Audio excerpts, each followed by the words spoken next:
El budismo es considerado una de las prácticas espirituales y religiosas más importantes en el mundo. Lo practican más de 500 millones de personas en el planeta. ¿En qué consiste el budismo tibetano? ¿Cuál y qué tipo de presencia tiene en nuestro país? La Casa Tíbet en México, aquí, en Sacro y Profano. Se suele entender por budismo un sistema de doctrinas ético-religiosas y prácticas espirituales que tienen como punto de partida la persona y enseñanza de Buda Gautama. El budismo tibetano, también conocido como lamaísmo, budismo tántrico o budismo indo-tibetano, es el budismo que se desarrolló en los Himalayas. El budismo es la cuarta religión más importante del mundo, con más de 500 millones de adeptos o el 7% de la población mundial. La Casa Tíbet en México se reconoce en esta tradición. El objetivo de la Casa Tíbet en México es hacer accesible a toda persona la cultura budista tibetana, es decir, el arte, la filosofía, la ciencia y los métodos milenarios de desarrollo humano inspirados en el legado de compasión y amor. La Casa Tíbet en México fue fundada en 1989 bajo los auspicios de su santidad el 14º Dalai Lama, Premio Nobel de la Paz 1989, el gobierno tibetano en exilio y la Oficina del Tíbet en Washington, como la primera representación cultural oficial del pueblo tibetano para Latinoamérica. Actualmente tiene 19 sedes en diferentes partes de la República Mexicana, además de Laredo, Guatemala y San Salvador. Buenas noches, bienvenidos a Sacro y Profano. La tradición budista es una de las tradiciones ético-espirituales más exquisitas del mundo. Pero, ¿qué presencia tiene en México? Como referencia está la Casa Tíbet. ¿Qué es? ¿Qué actividades realizan? Por ello, hemos invitado a Marco Antonio Karam, un amigo de larga data. Me da mucho gusto volverte a ver y volver a conversar de estos temas, mi querido Marco Antonio. Con más canas, pero con todo el amor y la pasión en este tema. Marco Antonio, ayúdanos a entender qué es el budismo. Bueno, Bernardo, la tradición espiritual budista, como bien mencionabas, es una de las más importantes, trascendentes, influyentes del mundo. Es una tradición milenaria de sabiduría que se remonta al siglo VI antes de la era moderna, vinculada naturalmente a la prédica de un personaje histórico, Siddhartha Gautama, al que comúnmente se le conoce por su epíteto, esto es, el Buda, palabra que, por cierto, no quiere decir como comúnmente se le asocia el iluminado, sino más bien el despierto, alguien que se ha hecho lúcido, en otras palabras, que ha develado de forma objetiva y directa la naturaleza de las cosas. La tradición espiritual budista es una que se centra en lo que llamamos las 4 nobles verdades. La realidad o el señalamiento de la existencia del sufrimiento en la vida de todos los seres dotados de conciencia, el origen o la causa que propicia y detona el sufrimiento, la afirmación en extremo optimista en torno a la posibilidad de lograr no solo la disminución, sino la trascendencia estructural y definitiva de la incontrolable recurrencia de conflictos y dificultades por los que los seres sensibles transitamos, y la propuesta de una metodología que precisamente tiene por objetivo el logro de la actualización de una dimensión genuina de bienestar y felicidad, que en el contexto de esta tradición se asocia al desarrollo de un estado de salud mental óptima, ¿verdad? Y que da por natural consecuencia una dimensión de equilibrio y de relación sana y objetiva con el mundo que naturalmente se traduce en bienestar y felicidad. Marco Antonio, en la cápsula se dice que hay más de 500 millones, digamos, de adherentes a esta filosofía religiosa y que es la cuarta religión más numerosa en el planeta. Dinos qué representa, qué significado, además del cuantitativo, tiene en el mundo y en México. Bueno, yo creo que uno de los elementos que hacen de la tradición espiritual budista, o como le llamamos más puntualmente el Buda Dharma, ¿sí? Que le ilustra como importante y significativa es que tiene una propuesta que es muy contemporánea, que es afín a la ciencia, en oposición a otras tradiciones espirituales que, dada su condición y naturaleza, más bien pertenecen al mundo de lo dogmático, advienen de un entorno de revelación y en muchas ocasiones no son compatibles con el pensamiento empiricista contemporáneo. En contraste, la tradición budista ha dado el hecho de que en realidad no es una religión. Por ejemplo, en la India clásica a esta tradición se le llamaba Adhyatma Vidya, que quiere decir la ciencia de la conciencia, y creo que por encima de otros señalamientos, eso es lo que el Buda Dharma es, una disciplina que tiene por objetivo el explorar y entender la naturaleza de la mente, la cognición, y cómo es que el individuo, en relación a la percepción que del mundo tiene, fabrica su bienestar o dolor. Yeah. ¿Sí? Y creo que la relevancia importante que esta tradición tiene hoy en día es que es precisamente compatible con el pensamiento empiricista y científico contemporáneo. Es más, es una fuente de inspiración y es una fuente de enriquecimiento del mismo, específicamente de la psicología y las neurociencias. Ahora, en contraste, ¿no? Ayúdanos a entender como los grandes principios espirituales del budismo. Bueno, la tradición budista plantea que la naturaleza de los seres vivos no es material, esto es que el cuerpo no produce a la conciencia, sino solamente como un aparato de radio, la sintoniza, la decodifica y la amplifica, pero no la propicia, esto es, no la produce. Concibe que la conciencia es una energía lúcida, que no se crea ni se destruye, se transforma, y que se manifiesta temporalmente a través de la base corporal o fisiológica. Otro principio central de esta tradición es el del renacimiento, el hecho de que después del tránsito del morir, la conciencia de los seres sensibles se separa de ese cuerpo, que puede ser de muchos diferentes tipos. En consecuencia de hábitos y tendencias, experimenta inercia y continuidad y eventualmente renace en otra plataforma experimental a través de la cual continúa un proceso evolutivo hasta lograr la plenitud del despertar y la iluminación. El logro del despertar y la iluminación se define como una condición en donde el individuo ha identificado correctamente y eliminado las causas del dolor y el sufrimiento y al mismo tiempo ha tomado total control del devenir de la existencia o del proceso de la conciencia, en oposición a el mismo ser dominado por hábitos y tendencias inconscientes. Yeah. La diferencia entre el renacimiento ordinario, por el que transita una persona como tú o yo, y el renacimiento extraordinario que caracteriza a un ser despierto, es que el renacimiento para nosotros es dominado por hábitos y tendencias inconscientes, como lo son los sueños no lúcidos, yeah. Mientras que el renacimiento, digamos, extraordinario, es dominado por la conciencia despierta y por lo tanto la voluntad de un ser del todo actualizado, como lo sería un sueño lúcido, digámoslo así.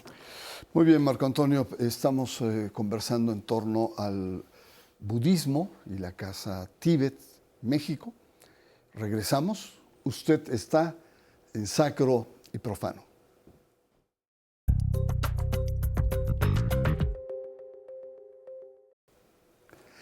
Sacro y Profano. Estamos de vuelta, conversamos con Marco Antonio Karam sobre budismo en México. Marco Antonio, en el bloque anterior nos planteabas que el budismo tiene principios que son muy acordes a las ciencias. Esto es, practica o abraza el método científico. Y luego, al final de tu intervención, planteas todo el tema de la reencarnación, que no es muy científico, o sea, es una dimensión propia, sí, que le da ese toque en donde muchos dicen es una especie de religión atea o una religión con características más filosóficas, sí, ¿no? o éticas, pero en el fin y al cabo es una religión. Cuéntanos esta, digamos, no sé si contradicción o esta aparente característica del budismo. Bueno, yo no sé si la doctrina budista del renacimiento no sea en sí misma acorde con el pensamiento científico. Tiendo a pensar lo contrario, porque cuando nosotros examinamos desde una perspectiva empírica la evidencia que acompaña al reclamo budista, y no solo de esta tradición, sino de otras muchas tradiciones espirituales en el mundo y a lo largo de la historia, de la eterna continuidad de la conciencia, esa evidencia es importante, es significativa, ¿sí? Se basa simplemente en la afirmación de que el universo en su totalidad opera bajo principios regulatorios y predecibles como lo es el de la causalidad universal. Esto es, el que algo no puede venir de nada y algo no puede hacer nada. De la misma manera se plantea que el efecto tiene que tener algún tipo de relación causal con precisamente la causa o causas de las que proviene, y las causas producen efectos que están vinculados en naturaleza a la causa que las produce. Así se dice, la conciencia no puede venir de algo que no es consciente. La conciencia no puede ser producto de la nada, porque la conciencia es algo. Por lo tanto, la conciencia viene ¿de qué? De la conciencia. Esta no tiene principio, porque la noción de un principio es una mera designación conceptual relativa que nosotros ponemos a la realidad. La realidad no tiene principio, no se crea, no tiene fin, no se destruye, y así también la conciencia. Y como comentaba, hay un cuerpo muy importante de evidencia empírica que sustenta la realidad, no solo de la naturaleza no material de la mente, sino de su eterna continuidad, ¿sí? Por ejemplo, apuntaría a las investigaciones de punta del Departamento de Estudios de la Personalidad de la Universidad de Virginia, a través, por ejemplo, del doctor Ian Stevenson, el doctor Jim Tucker, el doctor Bruce Greason, quienes han dedicado una buena parte de su vida profesional al estudio científico de la evidencia vinculada a la continuidad de la conciencia después de la muerte y su preexistencia antes del nacimiento. Inclusive hay un documental basado en el trabajo de estos grandes investigadores norteamericanos en Netflix, que se llama Después de la vida, que recomiendo enormemente, en donde se ataca o se toca este tema desde una perspectiva netamente científica. Muy bien. Marco Antonio, da para muchísimos programas, pero el título era para aterrizar mucho más y saber las labores que hace Casa Tibet México, que tú fundaste en 1989. ¿Qué es? ¿Cómo concreta, digamos, toda esta filosofía religiosa de manera concreta con la gente? Bueno, la Casa del Tibet de México es el centro cultural oficial de Su Santidad el 14º Dalai Lama del Tibet para México y Latinoamérica, una institución que fue fundada por Su Santidad el Dalai Lama y tu servidor durante su primera visita a nuestro país, de 4 que ha tenido la oportunidad de hacer, en 1989, en 2004, en 2011 y en 2013 la última, ¿sí? La Casa del Tibet tiene por mandato resguardar, digamos, la riquísima herencia de la cultura espiritual del Tíbet y el promover, no desde una perspectiva proselitista, sino simplemente vinculado al enorme legado y trascendencia que esa cultura espiritual tiene para el mundo contemporáneo, los diferentes aspectos de esta cultura y civilización para el público hispanoparlante en términos generales. Y también tiene una connotación histórica y podríamos ir hasta política, es decir, sí, en el sentido de que resguarda, protege, promueve la cultura tibetana en el exilio. Así es, digamos que trabajamos también para educar y familiarizar al público en general en torno al problema del tema de Tíbet. Como saben, Tíbet es un país que fue ilegalmente ocupado por la República Popular China en 1950, y en consecuencia de esa ocupación, pues ha sufrido a lo largo de décadas una de las iniciativas de genocidio más trágicas de la historia contemporánea del mundo. 1.2 millones de tibetanos han muerto, de 6 millones de tibetanos residentes en la meseta tibetana, consecuente a la política de ocupación china del Tíbet. De 6.250 monasterios que existían en el Tíbet precomunista, algunos con miles de años de antigüedad, pues quedaron en pie después de la Revolución Cultural China 13 de 6.250, su arte devastado, sus bibliotecas de la importancia y trascendencia como la Biblioteca de Alejandría, ¿verdad? También destruidas y devastadas, pero en pleno siglo XX y siglo XXI. Entonces, parte de, digamos, el mandato de la Casa del Tíbet de México es compartir con la comunidad en general, pues, la realidad de este tremendo problema que hoy flagela a Tíbet y a los tibetanos en general, y buscar el respeto por los derechos humanos del pueblo tibetano, como también el derecho que tienen a su genuina autonomía dentro de la propia República Popular China, que es la concesión que el Dalai Lama y su administración en el exilio ha hecho al gobierno comunista chino. El reclamar no la independencia del Tíbet de China, sino una genuina autonomía que le permita a los tibetanos, pues, resguardar y preservar su rica cultura y espiritualidad. Volvamos a Casa Tíbet en México. ¿Qué actividad realiza? ¿Son cursos, conferencias, acompañamientos? Bueno, la Casa del Tíbet de México tiene muchas diferentes líneas de actividad, por ejemplo, artística, en donde promovemos y resguardamos el arte himaláyico y el arte tibetano. Como ejemplo, coorganizamos con el Instituto Nacional de Antropología e Historia hace 3 años la más importante muestra de arte budista que se ha exhibido en Latinoamérica, una exposición maravillosa que se llamó Tras las huellas del Buda, ¿verdad? Con más de 350 piezas de los más importantes museos de los Estados Unidos, Europa y la propia colección de la Casa del Tíbet de México, que fue visitada por más de 400,000 personas durante el mes que estuvo en exhibición en el Museo Nacional de Antropología. También llevamos a cabo actividades de difusión de todos los aspectos del budismo tibetano y de la cultura del Tíbet, como lo hacemos el día de hoy. Seminarios y cursos vinculados a lo que es la joya de la corona de la cultura tibetana, que es la tradición espiritual budista. Publicaciones de clásicos de la literatura budista del Tíbet. Todo tipo de podcasts educativos vinculados también a la cultura tibetana. También tenemos una asociación filantrópica que se llama Buen Corazón, que trabaja primariamente con diferentes programas educativos para personas de bajos recursos y madres solteras. Tenemos también, hemos creado una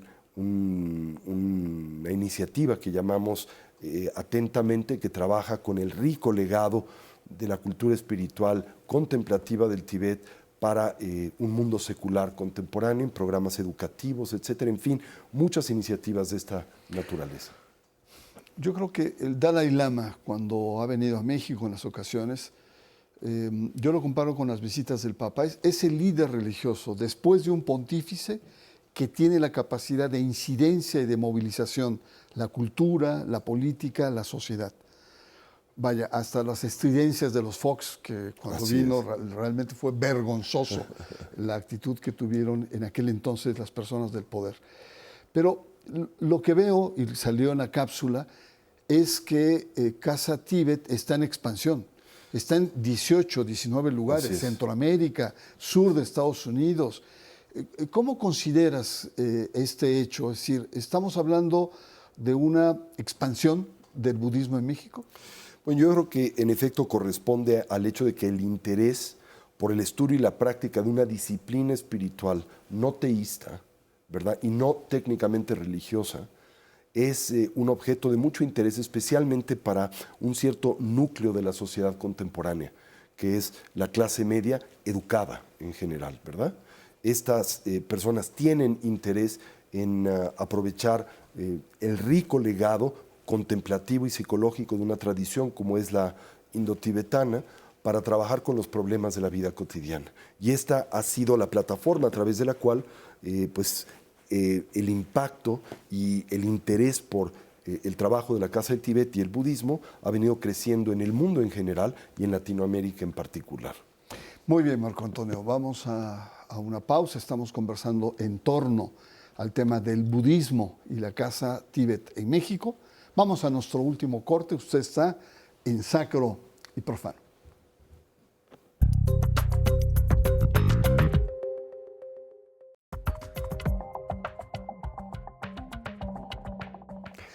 Regresamos. Nuestro tema de esta noche es el budismo y en particular el tema de Casa Tíbet en México, que como hemos visto en el segmento anterior, está en plena expansión, y esto es muy interesante, una expansión que se da en en un cierto sector de la sociedad y que está a lo largo y ancho del país y está expandiéndose a Centroamérica y sur de Estados Unidos.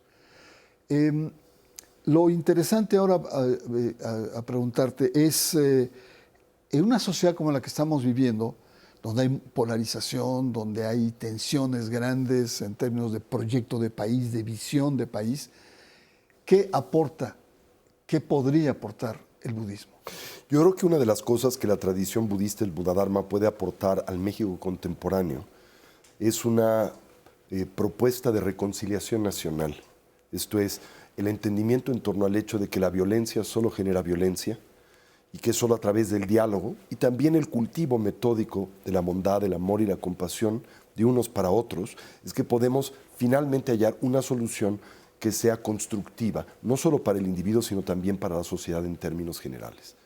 Y para que ese tipo de diálogo pueda florecer, pues debe de partir de un espíritu de tolerancia. Y ese espíritu de tolerancia debe de reconocer el valor del punto de vista y la presencia de verdad en los postulados o las posturas que son propias de todo individuo en términos generales. Esto es, nadie posee una realidad absoluta.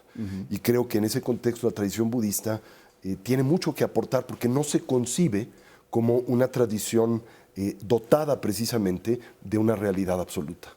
Se concibe simplemente como una tradición que se centra en el entendimiento de los conflictos que aquejan al ser humano y cómo superarlos, ¿no? Creo que la relevancia de la tradición budista en el México contemporáneo precisamente también gira alrededor de las excepcionales herramientas que esta tradición milenariamente ha cultivado para cultivar la atención, para desarrollar una correcta cognición del mundo que nos rodea y para equilibrar nuestro mundo emocional. Si nosotros podemos entonces crecer desde esa perspectiva, no solamente obtendremos un beneficio individual, sino también colectivo. Yeah. La última pregunta, mi querido Marco Antonio, y agradezco mucho tu presencia aquí en Sacro y Profano, y es, lleva ya Casa Tíbet México 33 años. Ya es un recorrido Así amplio es. ¿no? Y me imagino que debes tener una gran satisfacción como fundador. ¿Cómo te imaginas 30 años? Casa Pues, Tíbet, México. Me gustaría pensar en que en los siguientes 33 años todavía estaremos presentes en nuestro país. Me gustaría pensar que continuaremos con la influencia más cultural, ¿verdad?, que la Casa del Tíbet ha podido ejercer en nuestro país, en esta labor de educar en torno al cultivo de la atención, educar en torno al cultivo de la reconciliación, o educar en torno al cultivo de la ausencia de violencia o la no violencia. Si tenemos éxito en esta empresa y podemos continuar esta interacción tan armoniosa que hemos tenido con otras tradiciones espirituales, filosofías y disciplinas científicas a lo largo de los subsecuentes años, y podemos poner un granito de arena en la mejoría de nuestro país y las tan difíciles circunstancias por las que transita, pues me daré como muy bien servido. Marco Antonio, muchísimas gracias y espero que no pasen otros 6, 7 años para que nos podamos reencontrar, quién sabe en qué condiciones, pero espero, hay muchos temas, está el tema del yoga, está el tema de, en fin, una serie de temas, pero creo que basta para darnos una idea muy general. Te agradezco mucho. Al contrario. Durante los últimos, es lo que me llama la atención, que en los últimos 50 años, el budismo se ha establecido con solidez, con mucha fuerza en el horizonte occidental, no solamente en México, en Europa, en diferentes países. Es algo que me impresiona. Se trata de un fenómeno, podríamos decir hasta insólito, porque Occidente está acostumbrado a exportar sus ideas, sus planteamientos, sus valores, sus ideologías, ¿no?, que a enamorarse de una espiritualidad ajena cuyas raíces se remontan al lejano oriente. ¿Se trata de una simple moda que puede ser pasajera o estamos ante el establecimiento duradero, atractivo, fuerte, sólido de las búsquedas espirituales que tienen las personas contemporáneas? ¿Qué nos dice la vitalidad y la expansión de Casa Tíbet México? Soy Bernardo Barranco y les espero la próxima semana aquí en Sacro y Profano.